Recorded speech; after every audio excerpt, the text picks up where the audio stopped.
নমস্কার বন্ধুরা, আপনাদের সকলকে স্বাগত জানাই অন্ধকারের আওয়াজ চ্যানেলে। আমাদের আজকের নিবেদন তারানাথ তান্ত্রিকের গল্প মৃন্ময়ীর প্রতিশোধ। আপনাদের সকলের কাছে অনুরোধ, গল্পটি সম্পূর্ণ শুনুন এবং কেমন লাগলো অবশ্যই আমাদের কমেন্টের মাধ্যমে জানান। তাহলে চলুন শুরু করা যাক তারানাথ তান্ত্রিকের গল্প মৃন্ময়ীর প্রতিশোধ।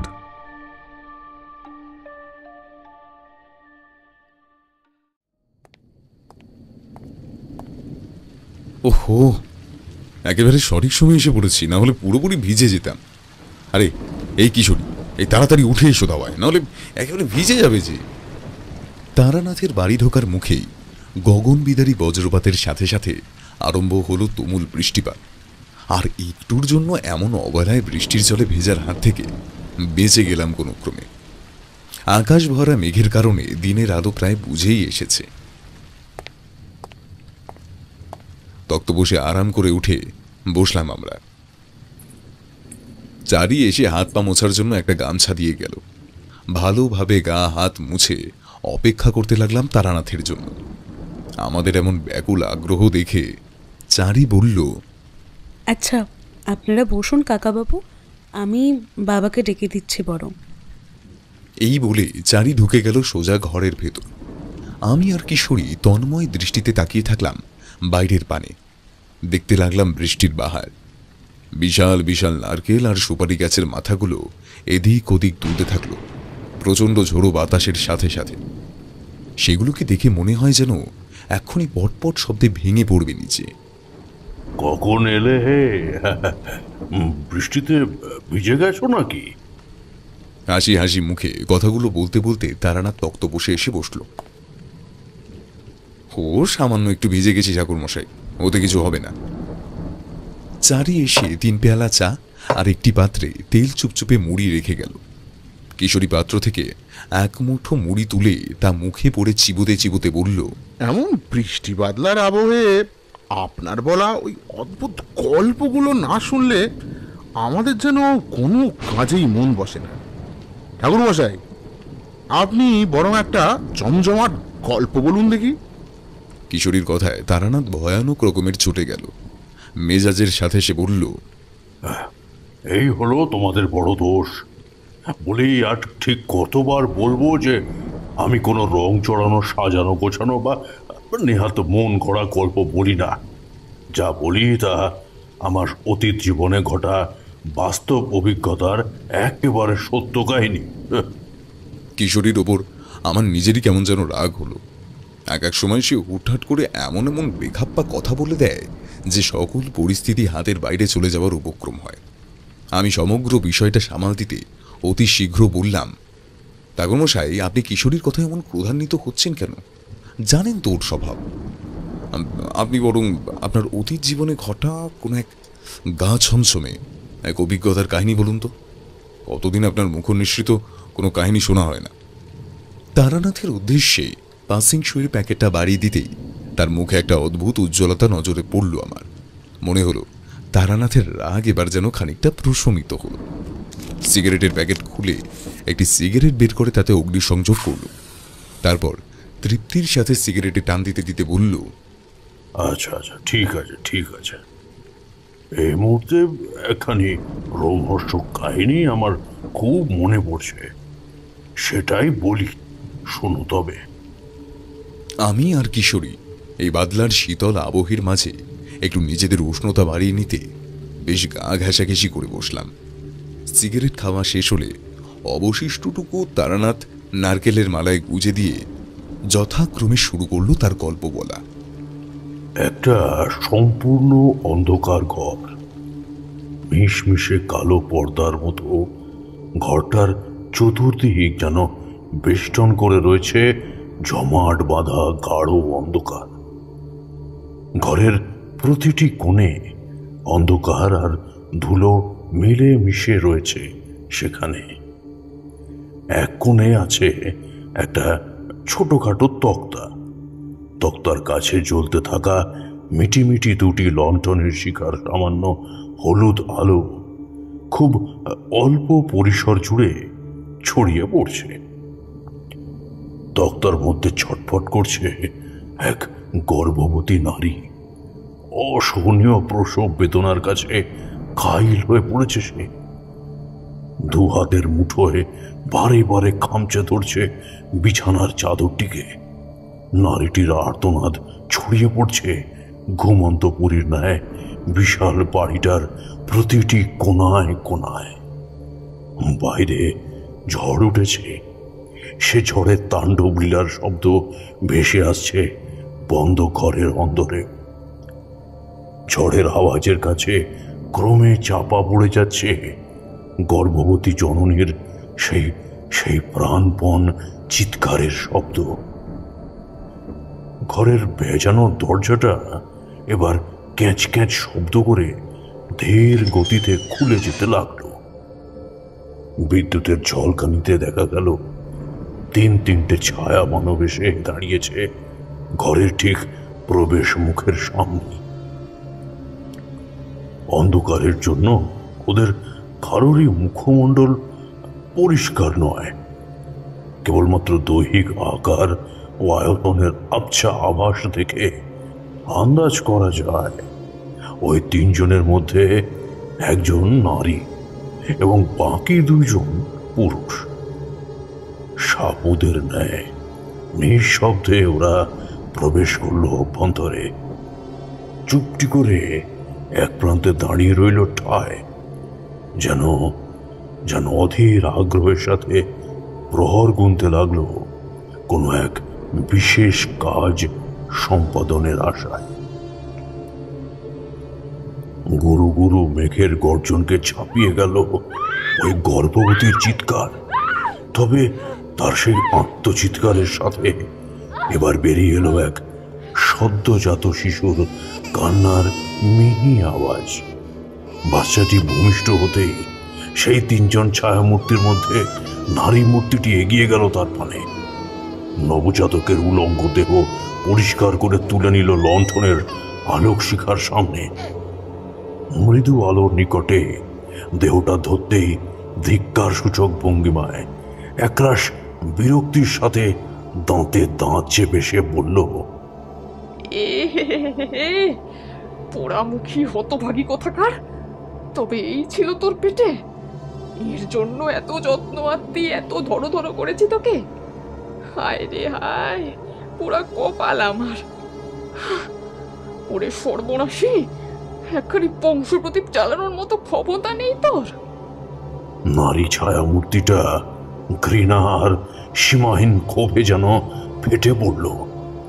হাতে ধরা শিশুটিকে ছুঁড়ে ফেলে দিল ওর জননীর পাশটিতে। বাকি দুই ছায়া মানবের মধ্যে একটি হতে ভারী বয়স্ক পুরুষ কণ্ঠ ভেসে এলো। কি হলো গো গিন্নি? তবে কি? হ্যাঁ গো হ্যাঁ, এবারে বউ মেয়ের জন্ম দিয়েছে। তিনবার মরা ছেলের জন্ম দিয়ে এবার চতুর্থ বেলায় জীবিত কোনো বাচ্চার জন্ম দিল ঠিকই, কিন্তু তাও কিনা আবার কন্যা সন্তান। বলি বলি আমার কথা মিলল তো এইবার? আমি আগাগোড়া বলেছিলাম যে এই বউ ভারী অলক্ষণে, অপয়া। এর ভরসায় বসে থাকলে কোনো দিন আর নাতির মুখ দেখতে পাবো না। আমাদের বংশ বিলুপ্ত হবে, এই কয়ে দিলাম। তৃতীয় ছায়াটি এবার বলল, ওই শয়তানি বউয়ের আমার কোনো প্রয়োজন নেই মা। তুমি বরং এবার তোমার আসল কাজ করো। আমি আর এই বউয়ের সাথে সংসার করতে পারবো না মা। তুই কোনো চিন্তা করিস না খোকন, ওকে বাঁচিয়ে রেখে আর কোনো লাভ নেই। বেকার বেকার শুধুমাত্র পথের কাটা ওটা, তাই ওকে মেরে ফেলাই সঠিক হবে। এরপর সেই রমণী একখানি তুলোর বালিশ বিছানা থেকে তুলে সদ্য জন্ম নেওয়া বাচ্চাটার মুখে শক্ত হাতে তা চেপে ধরল। নিঃশ্বাসের অভাবে শিশু কন্যাটির চঞ্চল শরীর স্বল্প সময়ের মধ্যেই আজীবনের মতো স্থির হয়ে গেল। কন্যার তুলতুলে মোলায়েম শরীরটা এক মুহূর্তেই নিষ্প্রাণ হয়ে পড়ে রইল কেবল বিছানায়। সেই নারী এবার হাতের বালিশ ছুঁড়ে ফেলে দিয়ে বিশ্রী রকমের অট্টহাসি হেসে বলল, এবার তবে মুখ পুরি তোর পালা। আজকের এই রাতই হবে তোর জীবনের শেষ রাত। সে নারী এবার তার লৌহ কঠিন দুখানি হাত বাড়িয়ে দিল বিছানায় শায়িত জননীর গলা লক্ষ্য করে। সন্তান প্রসবের দুর্বলতায় ক্লান্ত শরীরে এত ধকল সইতে না পারায় বেহুশ হয়ে পড়েছিল সে। তাই কোনোভাবেই বাধা প্রদান করতে পারল না এতটুকু। রাক্ষসীর মতো সেই ছায়া মানবী গলা টিপে শ্বাস রোধ করে গর্ভধারিণকেও মেরে ফেলল। বহুদিন ধরে তককে তককে ছিলাম এবং শেষবারের মতন ওকে সুযোগও দিয়েছিলাম আমি, কিন্তু আর নয় মা। ও মেয়ের মৃতদেহ ফেলার ব্যবস্থা করো কেউ, শুধু মনে রেখো যা করবে তা খুব গোপনে করবে। এ কথা যেন ঘুণাক্ষরেও কাকপক্ষীতে টের না পায়, আর তোমাদের যেন কেউ দেখে না ফেলে। তৃতীয় ব্যক্তি খানিক নিচু স্বরে বলল, তোমার কোনো চিন্তা নাই মা, সব ব্যবস্থা পরিকল্পনা মাফিক করাই আছে। আমি কোলে করে নিয়ে গিয়ে ওদের মা আর মেয়ের মৃতদেহ দুটোকে ফেলে দিচ্ছি ওখানে। কেউ কিচ্ছু জানতে পারবে না, তোমরা নিশ্চিন্তে থাকতে পারো।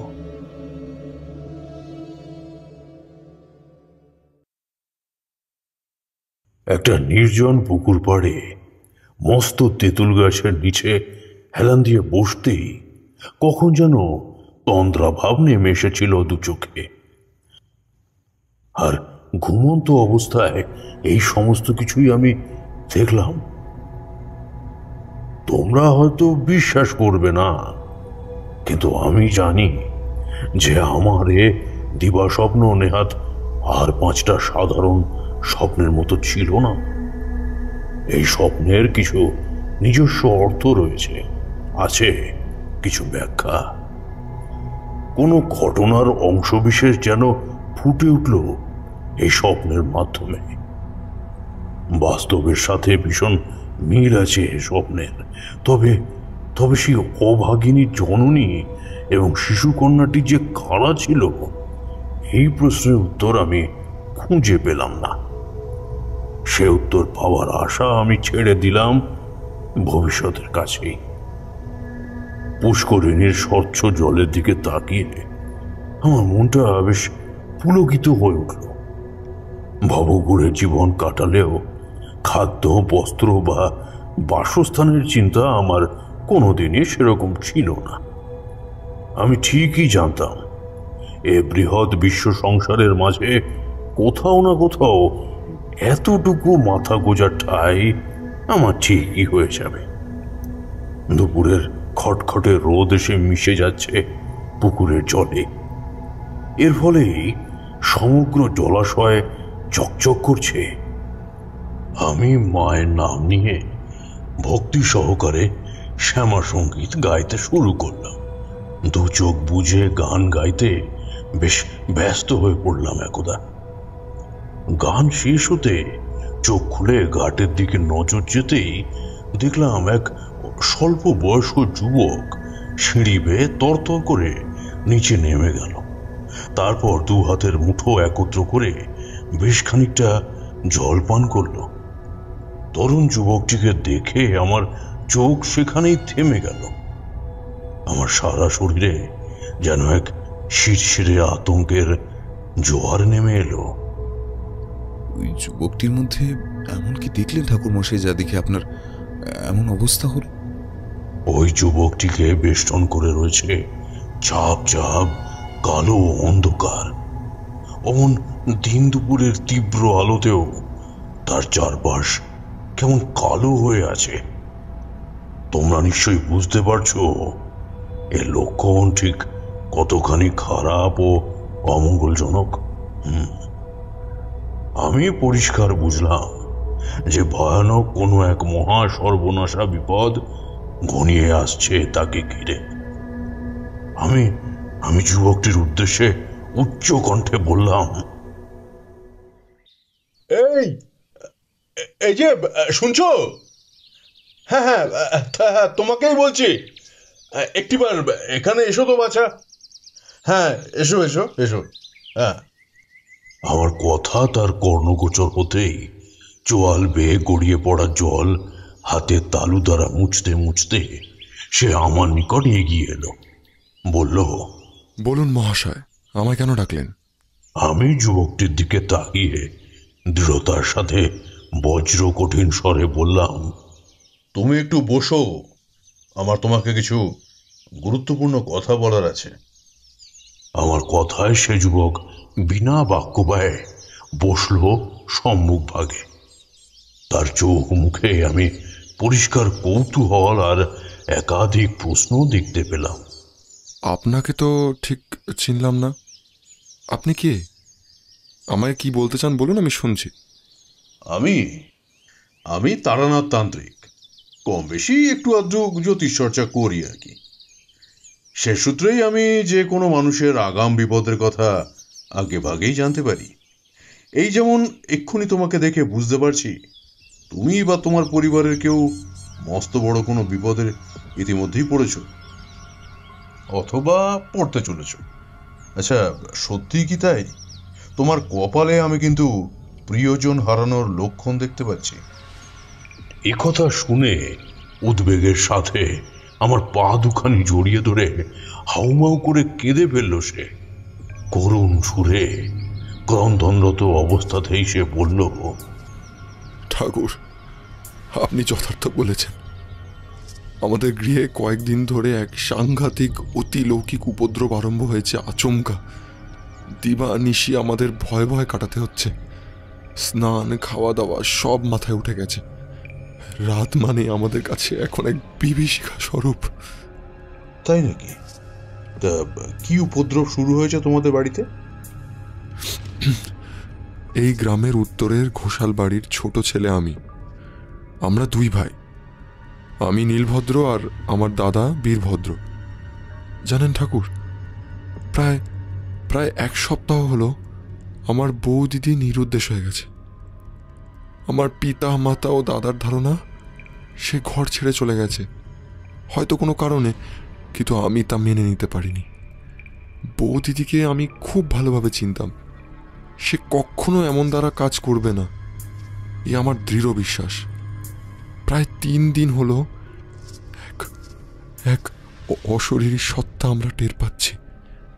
শুধু তাই নয়, সে অশরীরী আমার মায়ের প্রাণ নিতেও এসেছিল। কোনো রকমে মাকে সেবার রক্ষা করতে পেরেছি। চিন্তায় চিন্তায় আমার পাগল হবার উপক্রম। আপনি দয়া করে কিছু একটা করুন। একমাত্র আপনিই পারেন আমাদের এই ঘোষাল পরিবারের সকলকে রক্ষা করতে। অনুগ্রহ করে শুধু একটিবার আমার সাথে আমার গৃহে চলুন না। বেশ, ঠিক আছে, আমি যাব। তুমি আগে চোখের জল মোছো তো দেখি। হ্যাঁ, মোছো। আমার পা দুখানা এবার ছাড়ো তো দেখি, বাছা, ছাড়ো। তা কত দূরে হে তোমাদের বাড়ি? হ্যাঁ, নীলভদ্র বোধহয় ভাবতেও পারেনি যে আমি তার এক কথায় যেতে রাজি হয়ে যাব। একটা ঝলমলে খুশি ফুটে উঠল তার মুখমণ্ডল জুড়ে। ওর নিজের অজ্ঞাতেই ঠোঁটের 2 কোণে জন্ম নিল এক দীপ্তিময় হাসি। বেশি দূরত্ব নয় ঠাকুর, ওই যে আলপত্রি দেখছেন, ওটা ধরে মিনিট 10 মতো পথ। আমি আর নীলভদ্র এবার আলপথে হাঁটতে লাগলাম। আলটা যেখানে এসে মিশেছে সেখান থেকেই দেখা যায় একটা মস্ত বড় অট্টালিকা। নীলভদ্র উত্তেজনাপূর্ণ গলায় বলল, ঠাকুর মশাই, ওই যে দেখছেন, ওইটাই আমাদের বাড়ি। নীলভদ্রের কথা আমার কানে যেন পৌঁছল না, কারণ আমি তখন বেশ অন্যমনস্ক হয়ে পড়েছি। আমার হৃদয়ে তখন সেই অশুভ বিপদ ঘণ্টা বাজতে শুরু করেছে। একটা অদ্ভুত বাজে গন্ধ অনেকক্ষণ যাবৎ আমার নাকে আসছে। নীলভদ্রদের বাড়ি যে কোনো অশুভ শক্তির অবাধ বিচরণ ক্ষেত্র হিসেবে পরিণত হয়েছে সে বিষয়ে আমার মনে আর বিন্দু মাত্র সন্দেহ রইল না। নীলভদ্রকে আমি বললাম, দাঁড়া হয়ে তোমার গৃহে প্রবেশ করার পূর্বে আমি এ বিটার চারপাশ একবার ভালো করে ঘুরে দেখতে চাই। বেশ, তবে তাই চলুন, আমি না হয় আপনাকে ঘুরিয়ে দেখাচ্ছি সবটা। আমি আর নীলভদ্র এবার বাড়ির সামনে পেছনে ভালো করে ঘুরে ঘুরে দেখতে লাগলাম। বাড়িটা বেশ নিরিবিলি এলাকায়, আশেপাশে কোনো ঘর নেই। গ্রামের একেবারে শেষ প্রান্তে হওয়ার কারণে চারিদিক এমন শুনশান। বাড়ির পিছন দিকে আছে একটা পরিত্যক্ত গভীর কুয়ো। কুয়োটার দিকে ঝুঁকতেই অন্ধকার ছাড়া আর কিছুই নজরে পড়ল না আমার। গা গোলানো বোঁটকা একটা গন্ধ যেন অন্ধকারে নিমজ্জিত কুয়োর তলদেশ থেকে উঠে সোজা ধাক্কা মারল আমার নাসারন্ধ্রে। আমি আর সেখানে দাঁড়িয়ে না থেকে নীলভদ্রের সাথে বাড়ির ভিতরে ঢুকে গেলাম। বাবা মশাই, মা, কোথায় গেলে সব তোমরা? দেখে যাও, সাক্ষাৎ দেবদূতকে সঙ্গে নিয়ে এসেছি। ইনি আমাদের সকল বিপদ ভঞ্জন করতে পারবেন। আমি আর সেখানে দাঁড়িয়ে না থেকে নীলভদ্রের সাথে বাড়ির ভেতরে ঢুকে এলাম। নীলভদ্রের এমন হাঁক ডাকে বাড়ির অন্দর থেকে বেরিয়ে এলো এক মধ্যবয়স্ক পুরুষ এবং এক নারী। শিলভদ্র তাদের সাথে পরিচয় করিয়ে দিল আমার। ঠাকুরমশাই, ইনি হলেন আমার বাবা অলোক রঞ্জন ঘোষাল, আর ইনি আমার মা রাগিনী ঘোষাল। আমি সৌজন্যের হাসি হেসে দুই হাত জোড় করে বললাম, নমস্কার, আমি তারানাথ চক্রবর্তী। লোকে আমাকে তারানাথ তান্ত্রিক বলেই ডাকে। আপনার ছোট পুত্র অর্থাৎ নীলভদ্রের মুখ দেখে আমার মনে হলো সে যেন খুব বিপদের মধ্যে রয়েছে। তাকে সে কথা জানাতেই ও এমন ভাবে এটা আসার জন্য আমাকে জোরাজুরি করলো যে আমি আর না এসে থাকতে পারলাম না। খুব ভালো করেছেন ঠাকুর, খুব ভালো করেছেন। সত্যি আমরা এক কঠিন সময়ের মধ্যে দিয়ে যাচ্ছি। আচ্ছা বাবা মশাই, দাদা কোথায়? কই, তাকে তো দেখতে পাচ্ছি না। জানি না হে নীলভদ্র, তোমার দাদার মতিগতি বোঝা বড় দুরদায় হয়েছে। সে কখন যে ঘরে থাকে আর কখন যে বেরিয়ে যায় তা সে নিজেই জানে। আসলে ওর মন মেজাজ পুরোপুরি ভেঙে গেছে। নীলভদ্রের মা অর্থাৎ রাগিনী দেবী এবার বললেন, আচ্ছা ঠাকুরমশাই, আপনি এবার হাত পা ধুয়ে নিন। আমি বরং আপনার জন্য একটু দই চিঁড়ে আর পাকা আম আর কলা নিয়ে আসি। তাকে আমি বারণ করলাম, কিন্তু সে আমার কোনো কথাই কানে তুলল না। অগত্যা তাই আমাকে খেতে বসতেই হলো। একখান জল চৌকিতে বসে আমি আর করছি, ঠিক এমন সময় বাড়ির প্রধান ফটক দিয়ে ভেতরে ঢুকে এলো এক যুবক। মাথায় উস্কো খুস্কো ঝাঁকড়া চুল, চোখের নিচে কালি পড়ে গেছে, দু চোখ যেন কোটরে ঢুকে গেছে। সব মিলিয়ে তার অবস্থা বেশ আশঙ্কাজনক। তাকে দেখলেই বোঝা যায় সে খাওয়া দাওয়া প্রায় ছেড়েই দিয়েছে। যুবকটির পানে নীলভদ্রের নজর পড়তেই সে বলল, ঠাকুরমশাই, ওই যে আমার দাদা বীরভদ্র এসে পড়েছে। দাদা, আরে দাদা, আরে একবারটি এদিকে আয় তো। নীলভদ্রের কথা যেন শুনতেই পেল না বীরভদ্র। সে যে কোনো গভীর চিন্তায় মগ্ন রয়েছে তা উপস্থিত সকলেই পরিষ্কার বুঝলাম। অবশেষে নীলভদ্র বেশ জোরালো শব্দে আবারও তাকে ডাকতেই এবার যেন সে সম্বিত ফিরে পেল।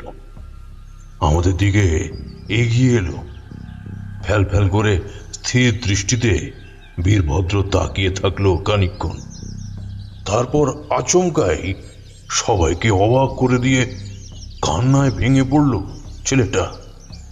কাঁদতে কাঁদতে সে বলল, ও ও আমাদের ছাড়বে না, ছাড়বে না, কিছুতেই ছাড়বে না।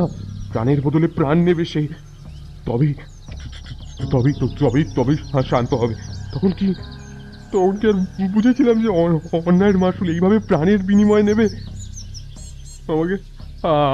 আমাকে আপনি ক্ষমা করুন ঠাকুরমশাই, ক্ষমা করুন। মৃন্ময়ীর আত্মা আমাকে মেরে ফেলবেন। বীরভদ্রকে আর একটিও কথা কইতে দিল না তার মা। দৌড়ে এসে ছেলেকে নাড়া দিয়ে বাজখাই গলায় ধমকে সুরে সে বলল, আহ বড় খোকা, চুপ কর, চুপ কর বলছি। কি সব উল্টো পাল্টা বকে চলেছিস বলতো? বলি মাথাটা কি একেবারে গেছে নাকি তোর? যা যা, ঘরে যা, তাড়াতাড়ি ঘরে যা কইছি, যা। বীরভদ্র এবার ফিরে এলো বাস্তবের জগতে। মায়ের মুখের দিকে তাকিয়ে বড় বড় চোখে একটা শুকনো ঢোক গিলে যেন কোনো রকমে পলায়ন করল সে। বীরভদ্র চলে যেতেই রাগিনী দেবী বহু কষ্টে কৃত্রিম হাসির রেশ এনে পরিস্থিতিকে স্বাভাবিক করতে চাইলেন। বললেন, আপনি ওর কথায় কিছু মনে করবেন না ঠাকুর। আসলে ওর বউটা ভারী বদ ছিল, ছেড়ে চলে গেছে তো, তাই সেই দুঃখ ভুলতে পারছে না কিছুতেই। শোকে যেন একেবারে পাথর হয়ে গেছে। বড় খোকা যে কি করছে, কি যে বলছে, তা ওর নিজেরই অজানা।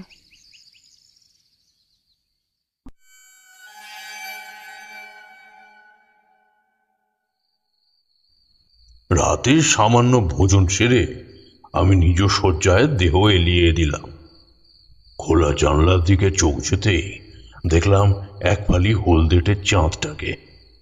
ধীরে ধীরে তাকে ঢেকে ফেলছে মেঘের দল। ভালো করে গোটা আকাশটায় একবার চোখ বোলাতেই বুঝলাম সেখানে আর একটিও নক্ষত্র জীবিত নেই। সবই চাপা পড়ে গেছে গাঢ় মেঘের অন্তরালে। নিকটবর্তী বাঁশ ঝাড় থেকে ছুটে এলো অনেকগুলো শৃগালের সমবেত চিৎকার। সে চিৎকার শুনলে মনের গহীনে লুকিয়ে থাকা ভয় নামক অনুভূতিটা জাগরিত হয় একটু একটু করে।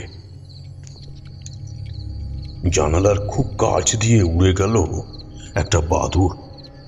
বাড়ির শেষ প্রান্তের সীমানায় গজিয়ে ওঠা বিশাল আগাছাটার ঝোপটা যেন নাড়িয়ে ছুটে চলে গেল কেউ। আমার মনের মধ্যে সেই পরিচিত বিপদ সংকেতটা আবার বিদ্যুৎ ঝলকের মতো যেন ঝলসে উঠল। আমি বেশ টের পেলাম এ রাত মোটেও সুবিধের নয়, এ রাত অনর্থের, এ রাত মহা অমঙ্গলের। আমার মনের মধ্যে যে অশুভ ইঙ্গিতের পূর্বাভাস আমি পেয়েছি তা কখনোই ভুল বলে প্রতিপন্ন হতে পারে না। বর্তমানে গোটা আকাশের মধ্যে কোথাও আর এক ফোঁটা আলো রইল না। হাওয়ার গতিবেগ ক্রমে ক্রমে বাড়তে থাকলো। শোঁ শোঁ শব্দের দ্রুত বাতাসের সাথে প্রকৃতির মাঝে যেন নরকের অতল আঁধার হতে উঠে আসতে লাগলো কোনো অতৃপ্ত আত্মা। আমি আর চোখের পাতা খুলে রাখতে পারলাম না।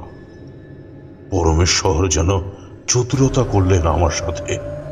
আমার চক্ষুদয়ে ঢেলে দিলেন এক মাদকতাময় অপরিসীম ঘুম। জেগে থাকা আমার পক্ষে দুষ্কর হয়ে দাঁড়ালো। নিজের অজান্তেই আমি ঘুমিয়ে পড়লাম কখন যেন।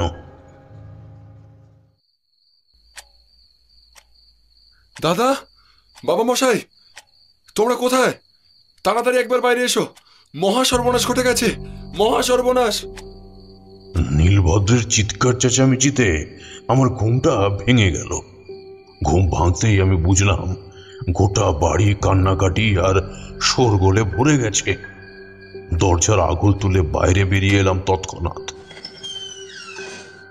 ঠাকুরমশাই, কি দেখলেন বাইরে এসে? দেখলাম এক বীভৎস দৃশ্য। সে দৃশ্য দেখলে শরীরের প্রত্যেকটি হাড়ে যেন কাঁপুনি ধরে। গোল করে মেঝেতে বসে কাঁদছে নীলভদ্র, বীরভদ্র আর বাড়ির বেশ কয়েকজন চাকর বাকর। আলোক রঞ্জন ঘোষাল পাথরের বিগ্রহের মতো দাঁড়িয়ে রয়েছে কেবল।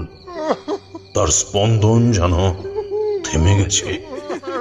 সাদা ধবধবে মেঝে রক্তে রাঙিয়ে পড়ে আছে নীলভদ্রের মা রাগিনী দেবী। ও কি কি ভয়ানক সে মৃতদেহ! চোখের মনি দুটো যেন কোটর থেকে বেরিয়ে আসতে চাইছে, যার থেকে বোঝা যায় সে মরণকালে কোনো কিছুকে প্রবল ভয় পেয়েছিল। হাঁ করা মুখটা থেকে খানিকটা জিভ বেরিয়ে পড়েছে, পেট থেকে গল গল করে নেমে আসছে তাজা রক্তের নদী। হত্যাকারী অমানসিকভাবে রাগিনীর উদরকে দুভাগে বিভক্ত করে দিয়েছে। উফ, পেটের নাড়ি ভুঁড়ি পর্যন্ত দেখা যাচ্ছে বাইরে থেকে। ঈশ্বর! আমার চোখ এবার গেল মরদেহের পাশে শ্বেত পাথরের উপর রক্ত দিয়ে লেখা একখানি ছড়ার দিকে। আমি আমি গুনগুন করে সে ছড়া উড়ালাম। সেটা ছিল এরকম: ছেলে ছেলে করিস এত, ছেলে কি হাতের মোয়া? মেয়ে হলেই যত বোঝা, তোদের পাপ যাবে না মোটে ধোয়া। আমি আর সেখানে না দাঁড়িয়ে বাইরে বেরিয়ে এলাম। আমার মাথায় ঘুরপাক খেতে লাগলো কেবল ওই ছড়াটাই: ছেলে ছেলে করিস এত, ছেলে কি হাতের মোয়া? মেয়ে হলেই যত বোঝা, তোদের পাপ যাবে না মোটে ধোয়া। বাড়ির পিছনের দিকে আসতে একটা রিন রিনে হাসির সুর আমি শুনতে পেলাম। কান খাড়া করে বুঝলাম ওই হাসির সুরের সাথে মিশে আছে এক সদ্যজাত শিশুর কান্নার আওয়াজ। কুয়োটার দিকে এগুতে দেখলাম যা ভেবেছিলাম ঠিক তাই। এই অদ্ভুত আওয়াজ উঠে আসছে কুয়োর গর্ভ হতে। তবে তবে ওর ভেতরের দিকে তাকিয়ে কিছু দেখার বৃথা চেষ্টা আমি করলাম না, কারণ যেখানে দিনের আলোতেই দৃষ্টি যায় না, সেখানে রাতের এমন তিমিরাচ্ছন্ন প্রকৃতির মাঝে তার অভ্যন্তরে কি রয়েছে তা দেখার চেষ্টা করা মানে জেনে শুনে বিফল হওয়া। বাজে গন্ধের জেরে আমার গা উলট পালট করে উঠল, তাই আর ওই স্থানে দাঁড়ানো আমার পক্ষে সম্ভব হলো না। আমি বুঝতে পারলাম না ঠিক কি রহস্য লুকিয়ে রয়েছে এ কুয়োর অভ্যন্তরে। অন্ত্যেষ্টিক্রিয়া সম্পন্ন হলে সব যাত্রীদল ফিরে এলো গৃহে।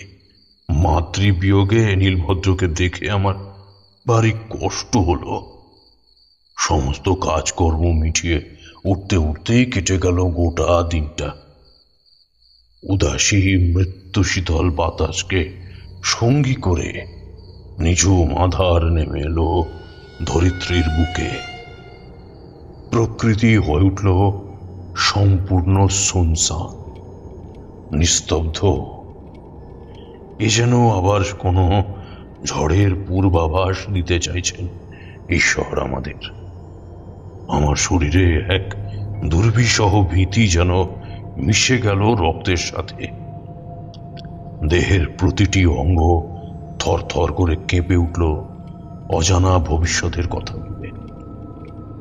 তারানাথের মুখে এমন ধারা কথা শুনে কিশোরী উত্তেজনাপূর্ণ কণ্ঠে জিজ্ঞাসা করল, ঠাকুরমশাই, আপনার এমন অবস্থা হলো কেন? কিশোরীর প্রশ্ন শুনে তারানাথ বলল, কেন? কারণ আমার মনের মধ্যে আবার সেই অমঙ্গলের ইঙ্গিতটা ফিরে এসেছে পুনরায়। আমার অন্তরাত্মা যেন বারবার বলে উঠল, আবারও একটি মৃত্যু ঘটবে আজকের এই রাতে, আরও একটি প্রাণ চলে যাবে এ নিশীতে। ব্যাপারটা কি ঘটছে তা বোঝার জন্য আমি মধুসুন্দরী দেবীর ধ্যানে বসলাম। দুই নেত্র বন্ধ করে এক মনে দেবীর শরণাপন্ন হলাম। কতক্ষণ সময় অতিবাহিত হয়েছিল তা আমি সঠিকভাবে বলতে পারবো না। আমার চিত্ত যখন শান্ত ও স্থির হলো, দেবী তখন দর্শন দিলেন আমায়। তবে তিনি কোনো কথা কইলেন না, যেন আমার প্রতি অসন্তুষ্ট হয়েছেন তিনি। দেবীর তীক্ষ্ণ উজ্জ্বল চোখের দিকে তাকিয়ে আমার গায়ে কাঁটা দিয়ে উঠল।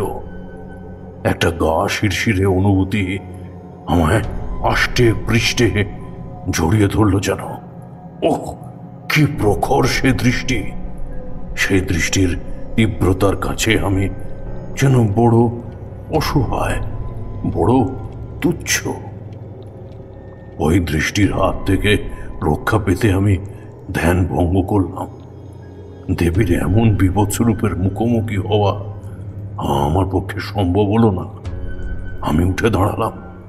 একটা ভৌতিক নারী কণ্ঠের কোমল হাসির সুর আমার কানে এলো।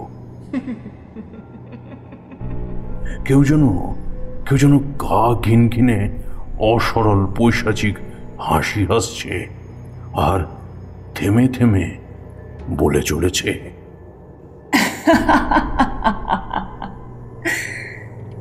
ছেলে ছেলে করিস এত, ছেলে কি হাতের মোয়া? মেয়ে হলেই যত বোঝা, তোদের পাপ যাবে না মোটে ধোয়া। আমি পোড়ামুখী হতভাগী, তাই না? ও মনে পড়েছে, তোদের কথায় অলক্ষ্মী অপয়াও তো বটে। তোরা মানুষরূপী আস্ত নরকের শয়তান। আমার কথা তো না হয় আমি বাদই দিলাম, কিন্তু একজন নবাগত সন্তানকে খুন করতেও তোদের হাত কাঁপলো না? পাপ করলে তার শাস্তিও কিন্তু ভোগ করতে হয়, এটা বুঝি তোদের ধারণা ছিল না, তাই না? পোড়ামুখী আমি নয়, তুই ছিলিস। হ্যাঁ হ্যাঁ, তুই ছিলিস। একজন মেয়ে হয়েও অপর আর একজন মেয়ের কষ্ট বুঝলি না। তোদের তো শাস্তিই প্রাপ্য, সন্তান হোক ছেলে কিংবা মেয়ে, সে তো ঈশ্বরের দান। আমাদের উচিত তাদের হাসি মুখে আনন্দের সঙ্গে গ্রহণ করা, কিন্তু তোদের তো বংশ রক্ষা করার হাজারো অন্ধ চিন্তা ছিল, যেই চিন্তায় তোরা দিবানিশি ডুবেছিলিস। আমি আমার মেয়ের নাম রেখেছি পাতাল কন্যা। জন্মের পরে যাকে হত্যা করে পাতালের গহীন গহ্বরে ছুঁড়ে ফেলে দেওয়া হয়, তার নামকরণ পাতাল কন্যা যথাযথ হবে বলেই আমি মনে করি।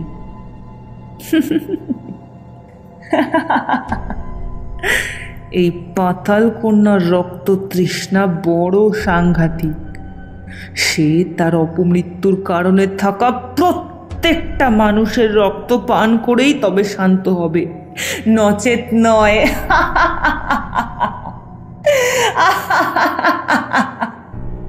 খিলখিল করে পিশাচিনীর ন্যায় সেই অশরীরী অট্টহাসি হাসল।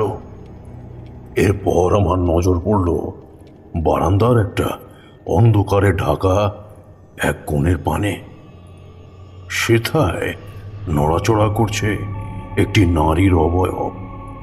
তার হাতের চকচকে শানিত নখগুলির দ্বারা প্রবল আক্রোশে এবং অসীম প্রতিশোধ স্পৃহায় বারে বারে দেওয়ালের সাথে ঘষছে।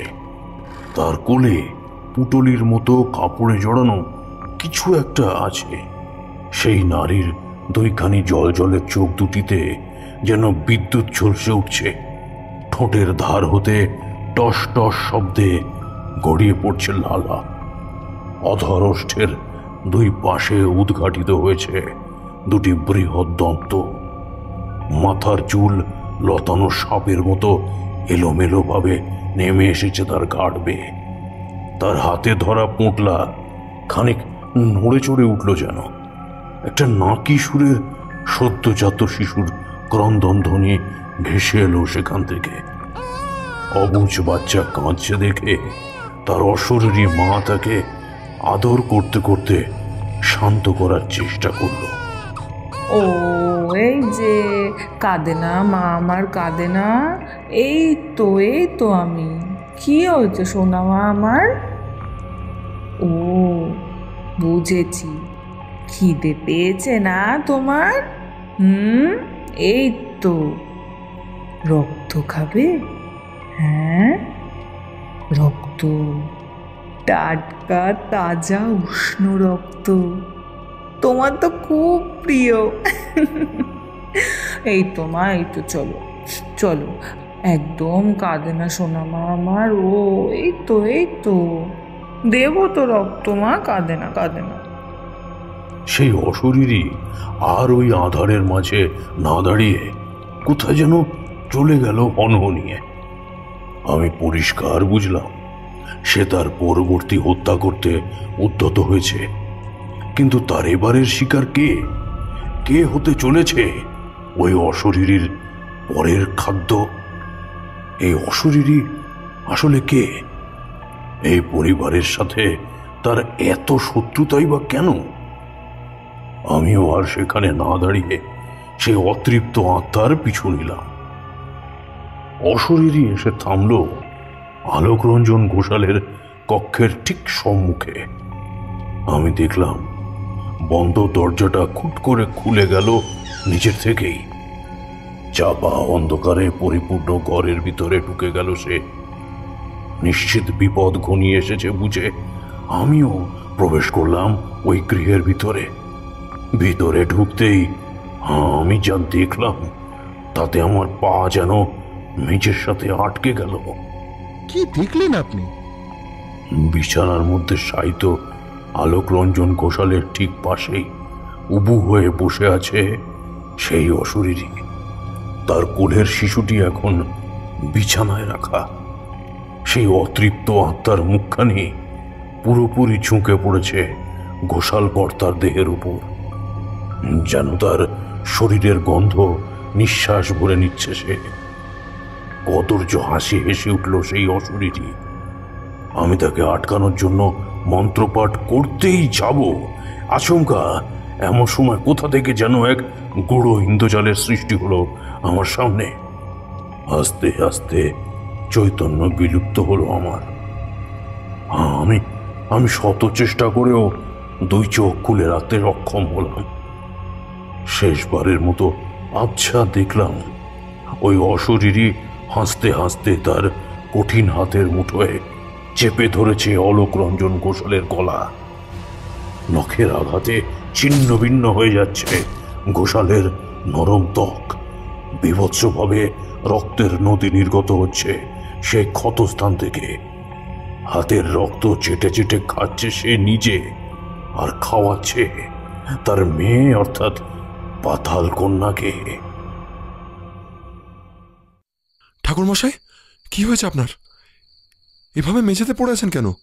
আপনার কি শরীর খারাপ হয়েছিল? আরে ও ঠাকুরমশাই, এ কি পিতামশাই, আপনার এ কি হাল? এত রক্ত কেন? হে ঈশ্বর, হে ঈশ্বর, এ কি সব ঘটছে আমাদের সাথে? কাল মায়ের এমন অপমৃত্যু, আর আজই কিনা পিতামশাইও আমাদের ছেড়ে চলে গেলেন। এ কার কুঞ্জর পড়লো ঠাকুর আমাদের উপর? কে ওই প্রেতাত্মা যে আমার বাবা মাকে কেড়ে নিল? ধড়পড় করে উঠে বসলাম আমি। আমার একটু একটু করে মনে পড়ে গেল জ্ঞান হারানোর ঠিক আগের মুহূর্তে দেখা ঘটনাক্রম। নীলভদ্র মৃত পিতার বুকে মুখ গুছে ফেলেছে চরম অসহায়তায়। বীরভদ্র যেন কাঁদতেও ভুলে গেছে। বাড়ির কাজের লোকেরা নিজেদের মধ্যে বলা বলি করছে কি সব। আমার মনটা ভারী খারাপ হয়ে গেল নীলভদ্রের দিকে তাকিয়ে। সত্যি কথা বলতে, মাতা পিতা হারা ছেলেটার মুখের দিকে আমি আর তাকাতেই পারছিলাম না। আহারে, বেচারা আমাকে যে সর্বনাশ রুখতে এখানে নিয়ে এলো তা যে আমি ঠেকাতেই পারলাম না। আমি তাজ্জব হয়ে গেলাম এটা ভেবে যে আমি থাকতেও এমন ঘটনা ঘটছে কিভাবে। চোখের সামনে দুটো মৃত্যু ঘটে গেল, অথচ একটিও আমি আটকাতে পারলাম না।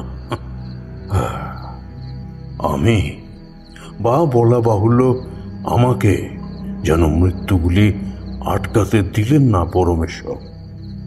আমি স্থির করলাম সেই অশরীরীর সাথে আমাকে একটিবার মুখোমুখি হতেই হবে।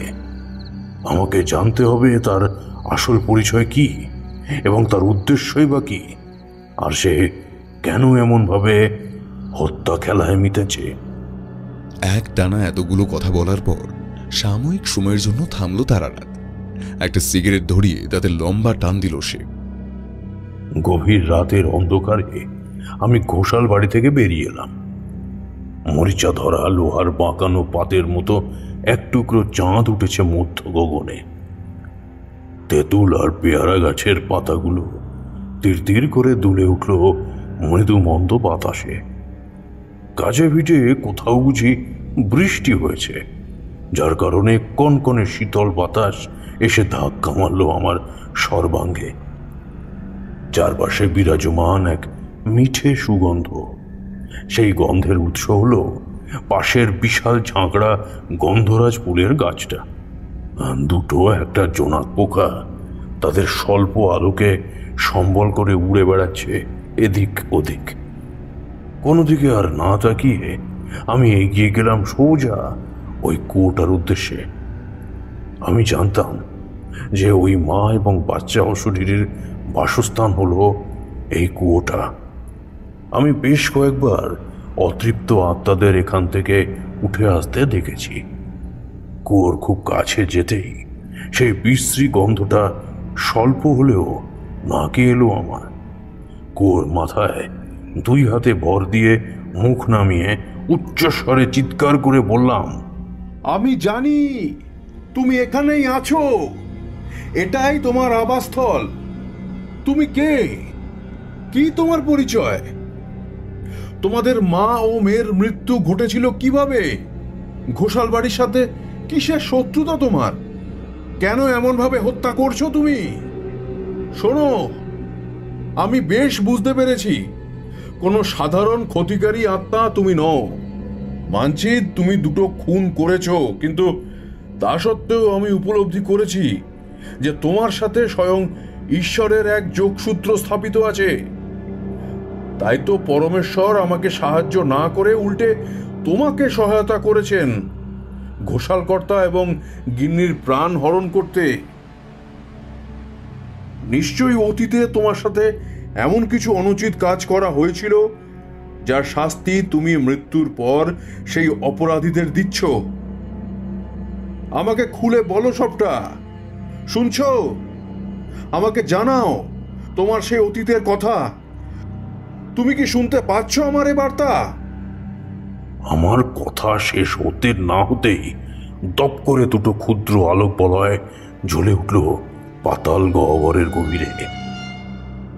একটা চাপা দীর্ঘশ্বাস যেন বাষ্পর মতো উঠে এলো নিচ থেকে। আমার মুখ এমন তিমিরাচ্ছন্ন প্রকৃতির মাঝেও উজ্জ্বল হয়ে উঠল, কারণ সেই অশরীরী আত্মা আমার কথায় সহমত পোষণ করেছে দেখে। আমার কানে এলো গুনগুন করে বলা সেই পরিচিত ছড়াটার কয়েকটা স্তবক।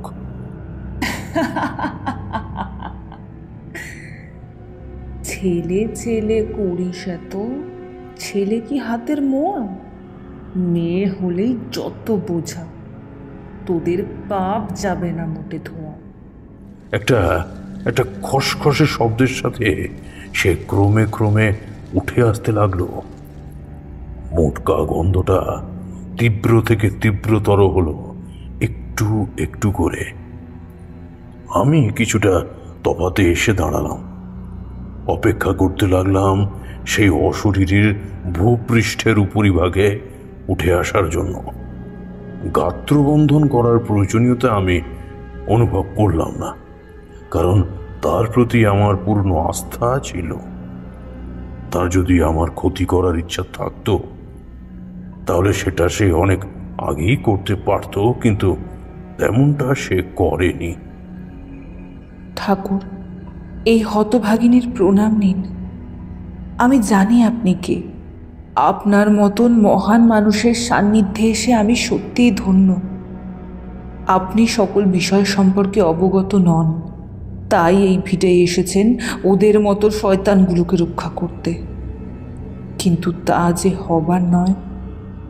অপরাধ করলে শাস্তি তো পেতেই হবে, এতে আপনার কোনো ভুল নেই।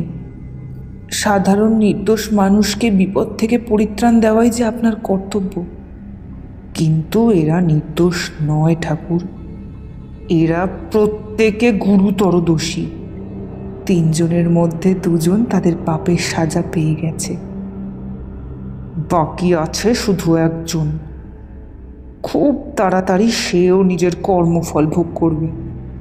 কথাগুলো বলতে বলতেই ওই অশরীরই বেরিয়ে এলো এবার। তার হাতে ধরা রয়েছে একটি শিশুকন্যা, অর্থাৎ পাতাল কন্যা।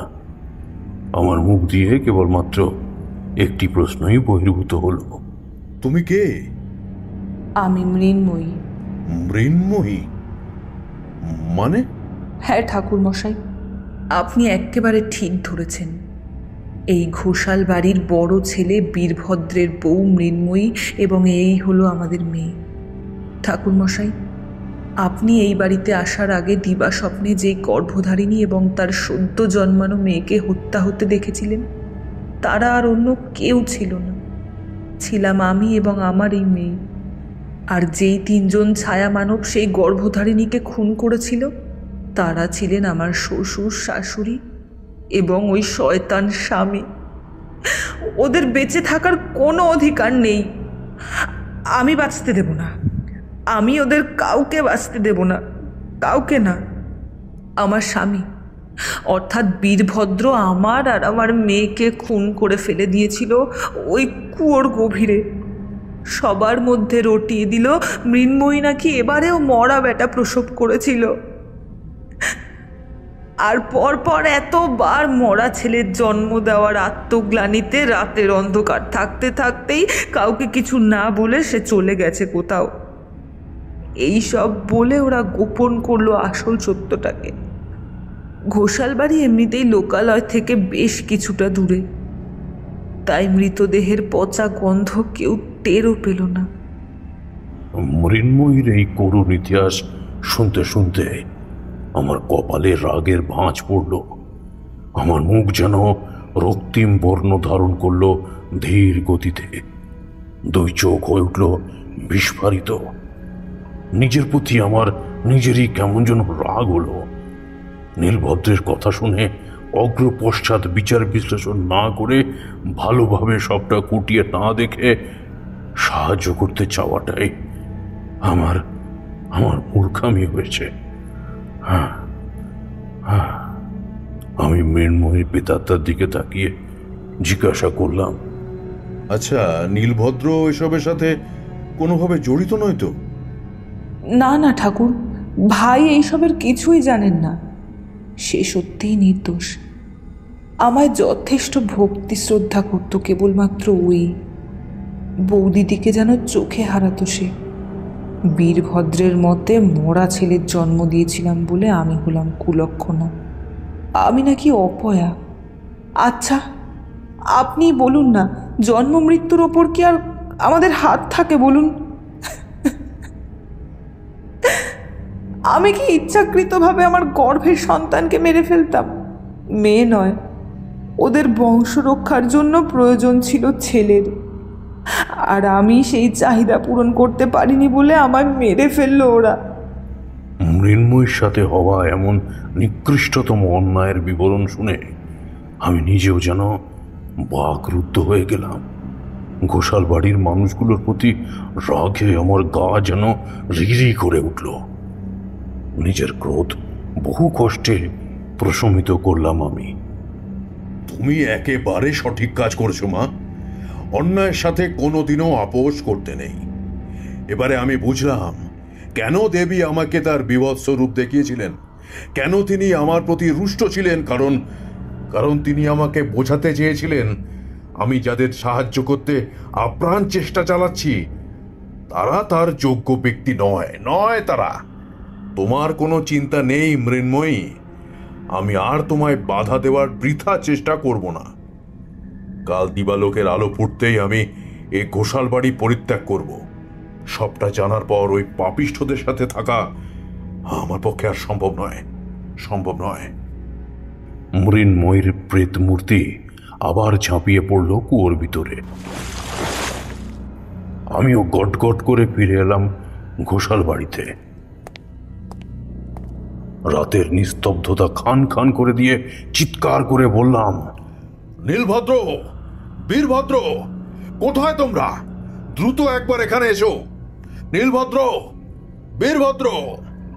নীলভদ্র বিধ্বস্ত শরীরে ছুটে এলো। বীরভদ্র তাড়াতাড়ি হাজির হলো। ছেলে ছেলে করিস এত? ছেলে কি হাতের মোয়া? মেয়ে হলেই যত বোঝা, তোদের পাপ যাবে না মোটে ধোয়া। কি হ্যাঁ বীরভদ্র, এই ছড়ার অর্থ নীলভদ্র না বুঝলেও তুমি নিশ্চয়ই বুঝতেই পারছো। তোমাদের করা সমস্ত অন্যায়ের জারিজুরি ফাঁস হয়ে গেছে আমার কাছে। সত্যকে চাপা দেওয়া কি এতই সোজা? যারা মনে করে সত্যকে গোপন করা যায়, তাদের মতো মূর্খ এই জগতে আর কেহ নাই, কেহ নাই।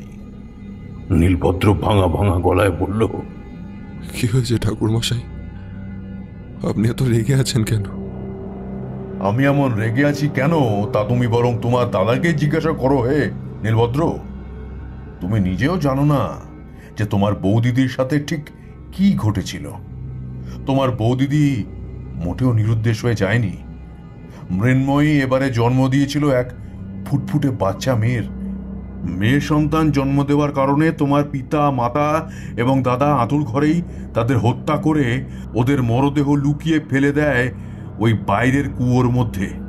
আর তোমার মতো এই সকলকে বলে যে সে নাকি অন্য কোথাও চলে গেছে স্বেচ্ছায়। তোমার পিতা মাতাকে তাদের নিজের কৃতকর্মের শাস্তি দিয়েছে মৃন্ময়ী আত্মা। এবার এবার পালা তোমার দাদার। আমার কথা বিশ্বাস না হলে তুমি বরং তোমার দাদার কাছেই কৈফিয়ত চাও। যে অশরীরীকে এ বাড়িতে ঘুরতে দেখা যায়, সে তোমার বৌদিদির আত্মা ব্যতীত আর অন্য কেউ নয়। পুত্রবধূ গৃহত্যাগ করায় অলোকরঞ্জন ঘোষাল এবং রাগিনী সহ বীরভদ্রের শোক প্রকাশ ছিল নেহাতি মিথ্যা অভিনয়। বীরভদ্র বেশ কয়েকবার মুখ ফসকে বলে ফেলতে গিয়েছিল সে কথা, কিন্তু তোমার মা চালাকি করে তা গোপন করে গিয়েছিল এবং ওকে ধমকে চমকে চুপ করিয়ে দিয়েছিলেন। বীরভদ্র ছুটে এসে আমার পা জড়িয়ে ধরে প্রাণ ভয়ে অঝোর ধারায় কাঁদতে কাঁদতে বলল, ঠাকুরমশাই ক্ষমা করুন, মৃন্ময়ীর আত্মা আমাকে মেরে ফেলবেন। আমি তাকে পা থেকে ঠেলে মুখ বিকৃত করে বললাম, আহ, ক্ষমা? তোমার মতো নরাধমের মুখে ক্ষমা শব্দটা মানায় না বীরভদ্র, মানায় না। একজন নিরীহ মেয়েকে, এমনকি নিজের সন্তানকেও শেষ করে দিতে তুমি দ্বিধাবোধ করোনি? ছি! না হতে পেরেছ একজন আদর্শ স্বামী, না হতে পেরেছ একজন ভালো পিতা। তুমি সমগ্র পুরুষ জাতির কলঙ্ক। এই গরিষ্ঠ ঘৃণ্য অপরাধের জন্য তোমার মৃত্যুদণ্ডই শ্রেয়, বুঝলে? মৃত্যুদণ্ড। ছি ছি দাদা, ছি! ভাবতেও পারছি না তোমরা এত নীচ প্রকৃতির মানুষ ছিলে। ছি ছি ছি ছি ছি!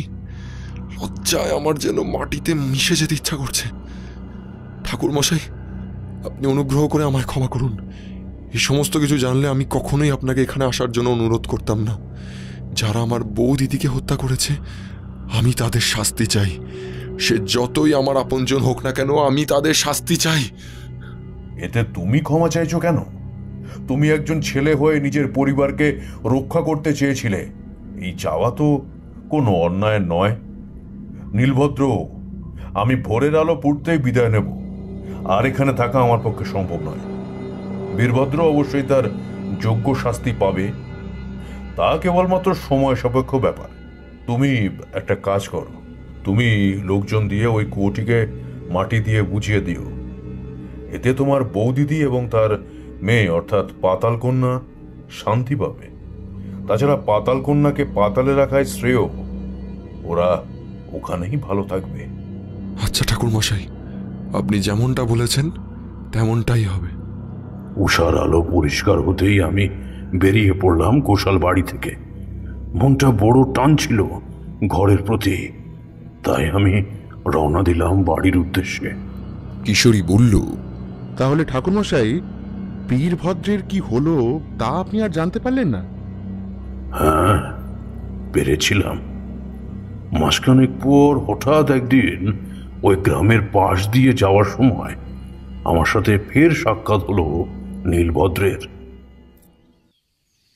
আরে ঠাকুরমশাই যে, কি সৌভাগ্য আমার, আবার আপনার দর্শন পেয়ে গেলাম।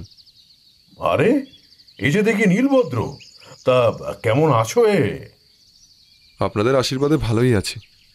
আপনি চলে আসার ঠিক 3 দিনের মাথায় গভীর রাতে দাদার ছিন্ন ভিন্ন মরদেহ পাওয়া গিয়েছিল বাড়ির বাইরে। পাশে লেখা ছিল ওই ছড়া। আমি আপনার নির্দেশ মেনে মাটি দিয়ে বুঝিয়ে দিয়েছি কুয়োর মুখ। পাতাল কন্যা সহ বৌদিদির আত্মাও শান্তি পেয়ে গেছে চিরতরের জন্য। নীলভদ্রের পাশে ঘুমটা টেনে দাঁড়িয়ে থাকা যুবতীটিকে দেখে আমি বললাম, তা নীলভদ্র এটি কে? দেখুন দেখি কাণ্ড, আসল কথাটাই তো বলতে ভুলে গেছে একেবারে। এ হলো স্বর্ণলতা। গত মাসেই আমাদের বিবাহ সম্পন্ন হয়েছে। জানি বাৎসরিক ক্রিয়া সমাপ্ত না হলে বিবাহ করাটা কোনোভাবেই উচিত না, কিন্তু নানাবিধ সমস্যার কারণে আমাদের গ্রামের পুরোহিত মশাই স্বর্ণলতার সাথে আমার কেবলমাত্র সিঁদুর দানের মাধ্যমে বিবাহ দিয়েছেন। আপনি আমাদের আশীর্বাদ করুন ঠাকুরমশাই। এই স্বর্ণলতা, এনাকে প্রণাম করো। মঙ্গল হোক তোমাদের, মঙ্গল হোক। এরপর আমি আমার গন্তব্যের উদ্দেশ্যে যাত্রা করলাম। বুঝলে হে কিশোরী, জগতের সকল শিশুর মধ্যেই ঈশ্বরের বাস। সন্তান কি গাছের ফল নাকি, যে এটা পছন্দ নয় তো ফেলে দিয়ে অন্য আরেকটি পেড়ে নিলাম? সন্তান সে তো ভগবান প্রদত্ত। পরমেশ্বর যার কোলে যাকে পাঠায় তাকে নিয়েই খুশি থাকা উচিত। সংসারে যেমন পুরুষের প্রয়োজন আছে, ঠিক তেমনি সমানভাবে আবার নারীদেরও দরকার আছে। তা না হলে প্রকৃতির ভারসাম্য যে হারিয়ে যাবে। চলো ভাইয়া। ঠাকুরমশাই, আজ তবে উঠলাম। হ্যাঁ, সাবধানে যেও তোমরা, কেমন? হ্যাঁ।